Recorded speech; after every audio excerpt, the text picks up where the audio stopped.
बिस्मिल्लाहिर्रहमानिर्रहीम अस्सलाम वालेकुम। तो फाइनली मुसलमानों ने एक बड़ी कामयाबी की तरफ एक बड़ा कदम उठाया। तुर्की के प्राइम मिनिस्टर तैयब एर्दोगान ने यहूदियों, आलमी और खुफिया ताकतों को मुस्तरद करते हुए एक बहुत ही शानदार फैसला किया।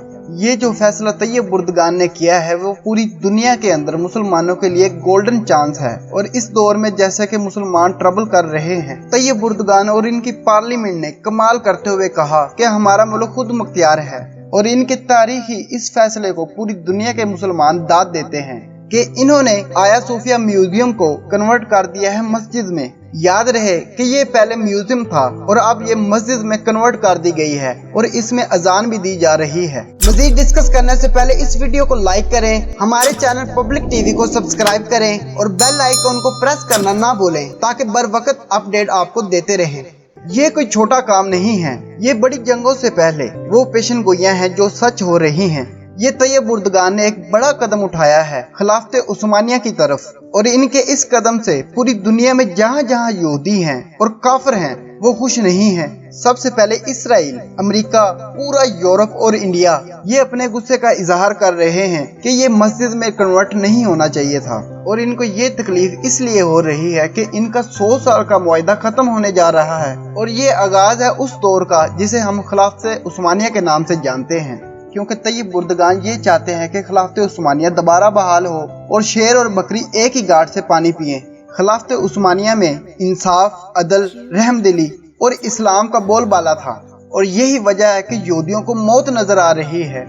और इसके अलावा अरब के जितने भी ममालिक हैं वो भी इस चीज से खुश नहीं हैं कि खिलाफत उस्मानिया दोबारा बहाल हो। और ये खुश क्यों नहीं हैं? वो इसलिए कि जब अंग्रेजों और गद्दारों ने खिलाफत उस्मानिया के टुकड़े टुकड़े किए और इन टुकड़ों को अपने खास बंदों में बांट दिया कि ये अरब तुम्हारा है और ये अरब तुम्हारा है।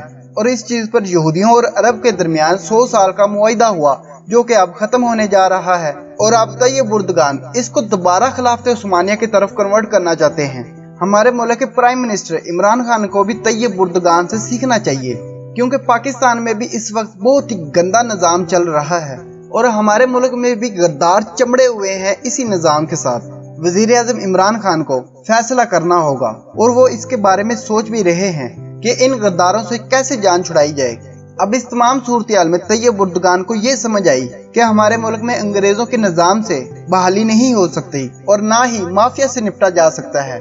मिसाल के तौर पर हमारे प्यारे नबी सल्लल्लाहु अलैहि वसल्लम ने हमें क्या निज़ाम दिया और किस चीज़ की तालीम दी और खिलाफत राशिदा का क्या निज़ाम है। अगर आप हक पर हैं तो आपके खिलाफ पूरी दुनिया ही क्यों ना आ जाए तो आप ही की बात मानी जाएगी। आप सरकार सल्लल्लाहु अलैहि वसल्लम ने जब हक का ऐलान किया आप अकेले और तन्हा थे, लेकिन आपकी बात हक पर थी तो आखिर में आप ही की बात मानी गई। और यही दीन इस्लाम है और यही मॉडल है खिलाफत राशिदा का और यही मॉडल खिलाफत उस्मानिया की 600 साल तक हुकूमत की वजह बनी। अब आप ये देख लें कि पूरी दुनिया में खिलाफत राशिदा का मॉडल किधर है, वो है अफगानिस्तान में। अफगान तालिबान खिलाफत राशिदा के मॉडल को अप्लाई करने की तैयारियां कर रहे हैं।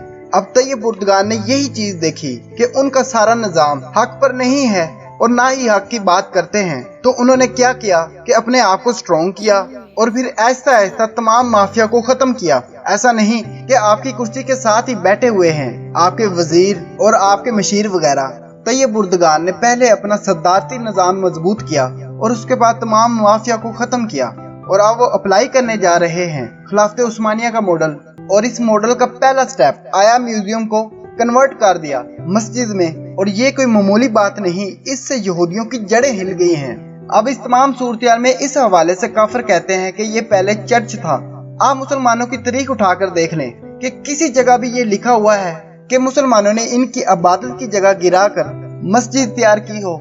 जैसे कि पूरी दुनिया जानती है कि हजरत उमर फारूक रज़ियल्लाहु अन्हु इस्लाम के दूसरे सबसे बड़े खलीफा थे और काफिर भी इस बात को मानते हैं कि पूरी दुनिया पर उनकी हुकूमत थी।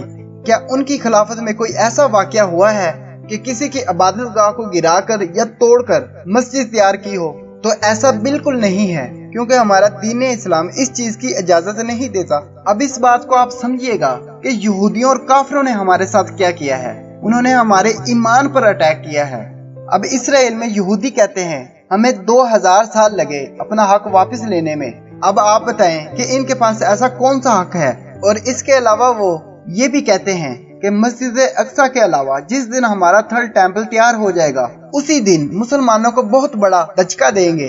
मुसलमानों का अपने खुदा पर ईमान काम हो जाएगा। और यही काम इन्होंने सऊदी अरब में भी किया है, जिसमें मुसलमान इनके साथ थे। इन यहूदियों ने अरब पर प्रेशर डाला, इन्होंने हमारे उम्रे बंद किए, इन्होंने हमारी हज बंद की। कोरोना वायरस है या नहीं है, क्या पाकिस्तान में लाशें लग गई हैं, इन्होंने बहुत बड़ा अटैक किया है हमारे ईमान पर। उम्मीद है कि आप इस बात को समझ गए होंगे कि तैयब उर्दुगान ने कितना बड़ा कदम उठाया है। और इंशाअल्लाह ताला हमारा नेक्स्ट लेवल मस्जिद अक्सा है। अगर आज की वीडियो आपको पसंद आई है तो इसको लाइक करें, पब्लिक टीवी को सब्सक्राइब करें, बेल आइकन प्रेस करना ना भूलें और नीचे कमेंट सेक्शन में अपनी कीमती राय का इजहार जरूर करें।